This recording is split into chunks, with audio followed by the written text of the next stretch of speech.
9월 29일 별미 큐티입니다. 함께 기도하겠습니다. 하나님 아버지, 오늘도 새날 새 생명 주심 감사합니다. 우리의 영혼에 필요한 말씀의 양식을 허락하여 주시옵소서. 예수님의 이름으로 기도합니다. 아멘. 오늘의 말씀은 역대하 12장 1절에서 16절 말씀입니다. 역대하 12장 1절에서 16절 말씀을 봉독하겠습니다. 르호보암의 나라가 견고하고 세력이 강해짐에 그가 여호와의 율법을 버리니 온 이스라엘이 본받은지라.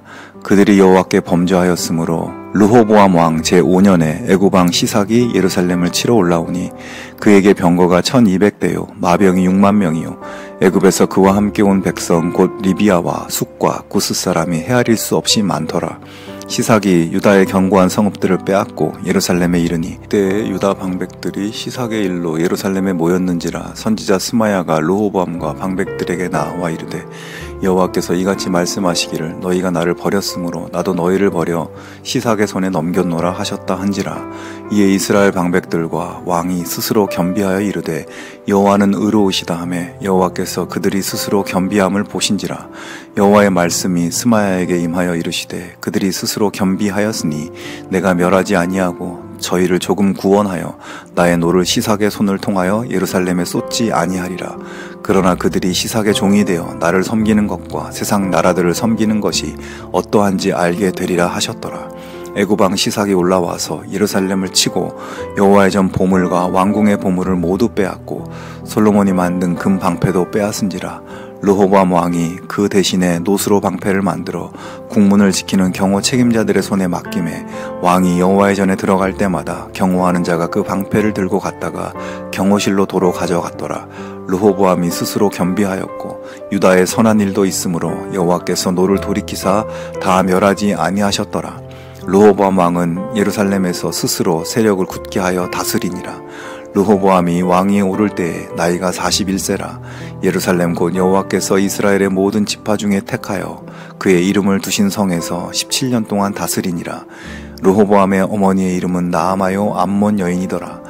르호보암이 악을 행하였으니 이는 그가 여호와를 구하는 마음을 굳게 하지 아니함이었더라. 르호보암의 처음부터 끝까지의 행적은 선지자 스마야와 선견자 이또의 족보책에 기록되지 아니하였느냐. 르호보암과 여로보암 사이에 항상 전쟁이 있으니라. 르호보암이 그의 조상들과 함께 누움에 다윗성에 장사되고 그의 아들 아비야가 그를 대신하여 왕이 되니라. 아멘. 오늘 말씀은 르호보암이 다스리던 때에 애굽 왕 시삭이 침략을 받게 되는 내용을 담고 있습니다. 르호보암 왕은 솔로몬의 아들로 가장 특징적인 것이 이스라엘이 남과 북으로 분열되도록 만든 왕으로 알려져 있고 굉장히 부정적인 이미지가 강한 왕입니다. 그러나 역대하 11장에 보면 남유다의 모든 성읍의 군사적인 부분을 잘 정비하여 견고하게 하였고 양식과 기름과 포도주를 저축하여 재정을 든든하게 하였다고 기록되어 있습니다. 그리고 북이스라엘의 여로보암 왕은 산당을 만들고 우상을 섬겼지만 유다의 르호보암 왕은 여호와 신앙을 지키고 유지하고 있었습니다. 즉 르호보암 왕의 즉위 초기에 나라가 남북으로 분열되긴 하였지만 국방과 경제와 종교의 각 부분을 견고하게 세워나갔고 왕실 단속도 잘하여 그야말로 견고한 나라로 세워나갔습니다. 오늘 본문 12장 1절 앞부분에도 르호보암의 나라가 견고하고 세력이 강하였다고 증거하고 있습니다. 그런데 그렇게 나라가 견고하고 세력이 강해지자 12장 1절 후반부에 보면 르호보암이 여호와의 율법을 버렸고 그러자 온 이스라엘이 본받았다고 말씀합니다.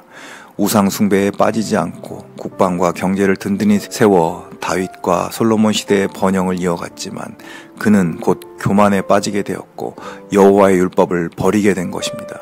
그렇게 왕과 백성들이 하나님을 버리고 하나님께 범죄하며 살고 있는데 애굽 왕 시삭의 침공을 받게 됩니다.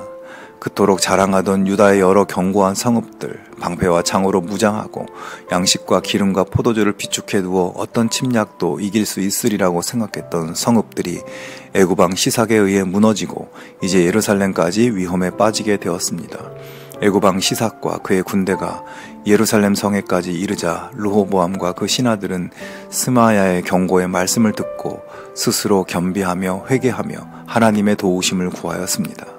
르호보암이 자신의 범죄함을 깨닫고 겸손하게 나오자 하나님께서는 그들을 완전히 멸망시키려던 뜻을 돌이켜서 완전한 멸망은 피하도록 해 주십니다. 여러분, 르호보암의 신앙의 모습은 굉장히 굴곡이 많은 모습이었습니다. 솔로몬의 뒤를 이어 왕이 되자마자 강팍하고 교만한 자세로 나라를 다스렸고, 그로 인해서 영광스러운 통일 왕국인 이스라엘이 남과 북으로 분열되는 비극적인 역사를 일으켰습니다.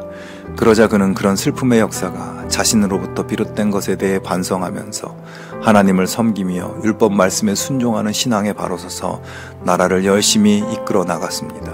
하나님이 주신 지혜로 경제와 국방, 정치 모든 분야를 견고히 세웠습니다.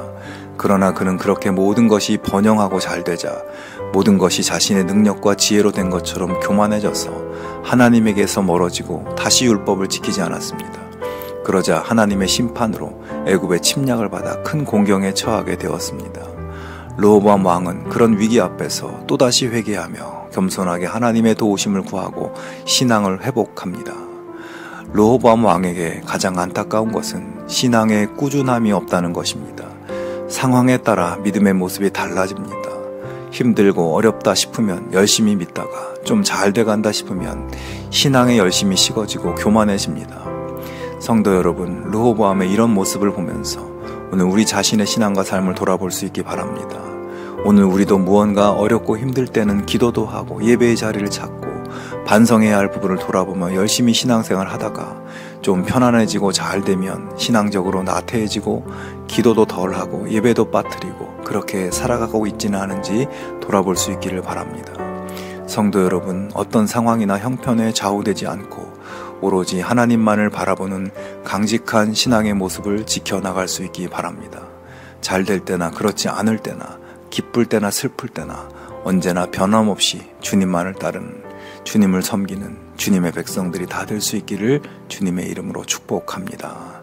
함께 기도하겠습니다. 하나님 아버지, 우리의 신앙이 어떤 상황 속에서도 하나님만을 바라보며 믿음의 길, 또 말씀에 순종하는 길 걸어갈 수 있도록 도와주시옵소서.